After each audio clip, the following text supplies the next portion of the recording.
नमस्कार प्रेक्षकांनो. लग्नानंतर होईलच प्रेम ह्या मालिकेच्या पुढील प्रोमोमध्ये नंदिनी आणि जीवा बाईकवर बसून घरी जायला निघतात.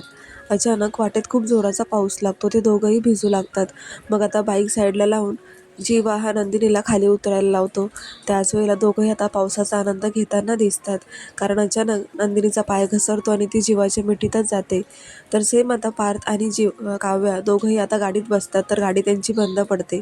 तर पार्थ खाली उतरून बघतो तर गाडीचं टायर पंक्चर झालेला असतो. तो काव्याला म्हणतो की काव्या, गाडीचं टायर पंक्चर झालं, तू तर केलं नाहीस ना. त्यावर काव्या त्याला म्हणते की चष्मा लागला का तुम्हाला, का नंबर वाटला तुमचा. तेव्हा आता पार्थ म्हणतो ठीक आहे, मी गाडी रिपेअर करतो, तुम्ही जरा वेट करा. त्याच वेळेला अचानक खूपच जोराचा पाऊस येऊ लागतो आणि एवढ्या भर पावसामध्ये पार्थ ती गाडी रिपेअर करत असतो. मग काव्याला हे काही पाहवत नाही. ती लगेच त्याचं जॅकेट घेते आणि त्याच्या डोक्यावर टाकत असते. शेवटी किती राग असला तरी प्रेम तर व्यक्त करतच आहे काव्या. सेम आता इकडे विजांचा कडकडाट चालू असतो. नंदिनी खूप घाबरते आणि पटकन जीवाला मिठीत घेते आणि जीवा एकटक तिच्याकडे पाहू लागतो. तर प्रेक्षकांना लवकरच दोनही जोड्यांमधला राग, दुरावा, विरह मिटून नवीनच आनंदाने आयुष्याला सुरुवात होताना आपण पाहणार आहोत. पाहायला विसरू नका लग्नानंतर होईलच प्रेम. धन्यवाद.